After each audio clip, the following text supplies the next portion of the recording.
안녕하십니까? 옛날 우리 여인들은 임신을 못하면 실거지약 중 하나로 신종으로 소방당하는 일도 있었는데요. 의학이 발달한 현대에 들어와서는 여성뿐만 아니라 남성에게도 불임의 원인이 밝혀지고 있고 최근에는 그 수가 증가하고 있다고 하는데요.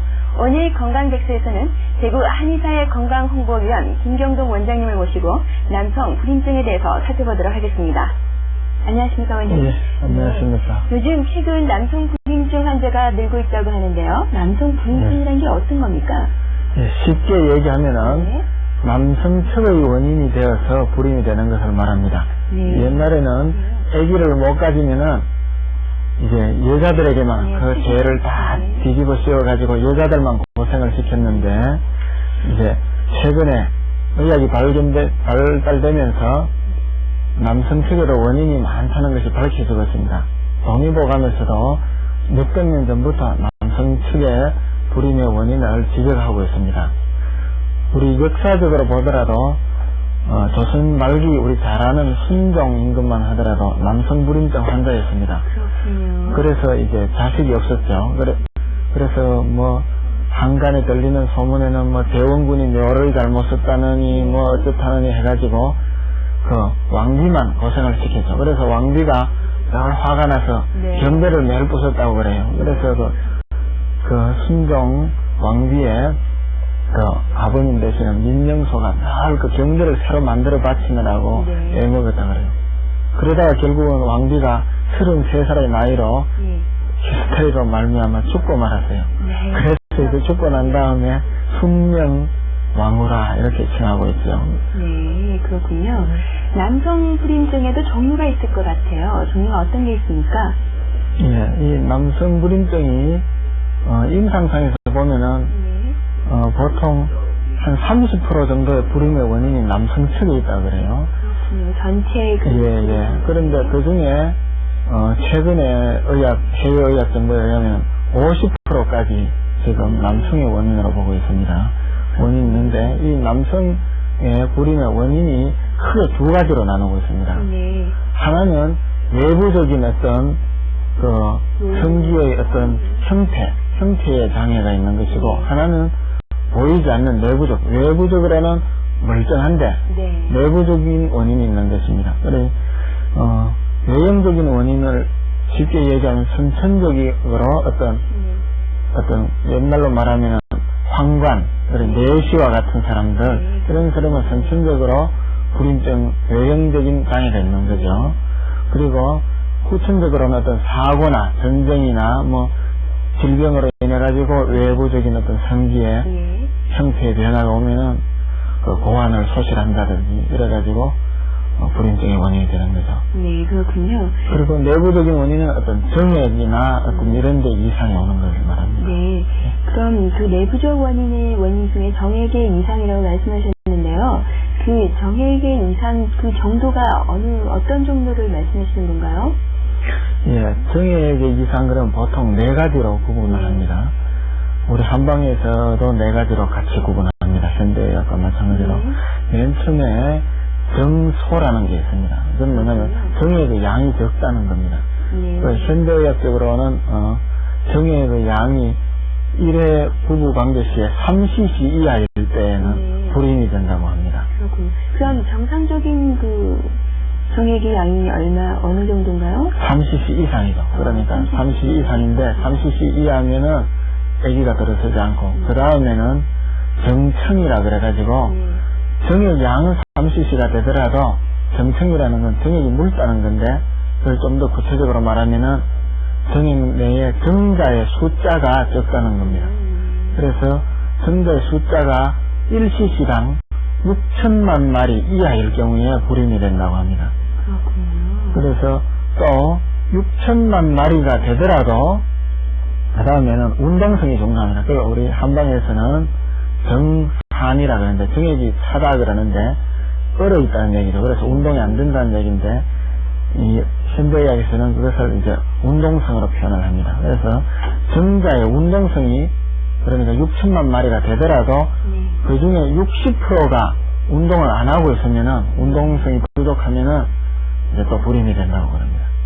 그렇군요. 그리고 마지막으로 이제 정극이라고 있는데, 그건 뭐 얘기냐면은, 정자의 모양이 정상적인 모양을 하지 않고, 삐뚤어져 있고, 이상한 기형적인 모양을 하고 있으면 또 불임이 된다 그럽니다. 그게 이제, 운동성이 60%가 운동성이 또 있더라도, 그 중에서 80%가 정상적인 모양을 하고 있어야 된다는 거죠. 이상한 기형적인 모양을 하고 있으면 불임이 된다고 합니다. 그렇게 네 가지로 구별을 하고 있습니다. 굉장히 조건이 까다로운 것 같아요. 네. 그러다가 보니까 옛날에는 몰랐는데 남성 측의 원인이 이제 많은 게 점점 밝혀지고 있죠. 네, 그렇군요. 지금 최근에 와서는 반반 정도. 네, 반반 정도로. 그럼 그 남성 불임증은 치료가 가능한 겁니까? 어떻습니까? 예, 치료가 가능합니다. 네, 그렇군요. 이 원인을 알면은 또 그 치료를 할 수가 있습니다. 네. 외부적으로 어떤 고환이 없다든지 완전히 그 생식기에 문제가 있으면은 어렵지만은 내부적으로 겉은 멀쩡한데 속만 어떤 정액에 이상이 있을 때는 충분히 치료가 가능합니다. 네. 그럼 어떤 식으로 치료가 가능할까요? 이 특별히 이게 정신적인 원인에 의해서 오는 거 있고 그 다음에 우리 한방에서는 이 신기능이라 그러는데 성호르몬의 이상에서 오는 게 있습니다. 그래서 정신적인 것은 어떤 장기적으로 불안이나 초조나 이런 긴장, 스트레스가 계속 지속될 때 정신적인 원인에서 정자의 숫자가 감소한다든지 운동량이 적어진다든지 이런 게 오는 걸로 되어 있습니다. 그리고 후천적으로 성호르몬이 분비가 잘 안 되거나 대사가 잘 안 될 때는 또 정액량이 줄어든다든지 그런 이상이 오는 걸로 되어 있습니다. 그래서 그 원인에 맞추어서 치료하고 있습니다. 네, 그렇군요. 그러면 뭐 그 교도소 같은 경우에는 그 수가 더 이렇게 좀 정신적인 스트레스가 많으니까 더 많지 않을까라는 생각이 듭니다. 그러면 그 어떤 그 치료가요, 어떤 그 약물요법 같은 거는 가능한 겁니까? 예, 우리 한방에서는 체질에 따라서 육미지왕탕이나 팔미지왕탕 같은 약을 지금 처방하고 있습니다. 그러면은 정자의 숫자도 늘어나고 활동성도 부여되고 그렇습니다. 네, 그럼 육미지왕탕이라는 게 어떤 건가요? 제가 오늘 처음 들어본 것 같은데. 예, 육미지왕탕은 이제 말 그대로 6개의 약물로 구성되어 있다 그래가지고 육미지왕탕입니다. 숙지왕이라는 약물과 산약이라는 약물, 그 다음에 산수유라는 약물, 그 다음에 목단피, 색사, 그리고 이제 소나무 뿌리에서 자라는 이제 백봉령이라는 거, 그렇게 6가지 약물로 구성되어 있습니다. 이것이 우리 성호르몬을 보충하고 그리고 정자 형성을 도와주는 약물이 되겠습니다. 아, 그렇군요. 그런데 왜 기존에 왜 사람들은 뭐 곰의 웅당이 좋다, 뭐 어떤 좀 더 그 육식적으로 좀 가지 않습니까? 근데 그거하고 이 불임증 치료하고는 어떤 연관이 있습니까? 전혀 관계가 없습니다. 네, 전혀 관계가 없군요. 네. 마지막으로 그 시청자에게 한 말씀 하시고 싶은 말씀이 있다면 어떤 게 있습니까?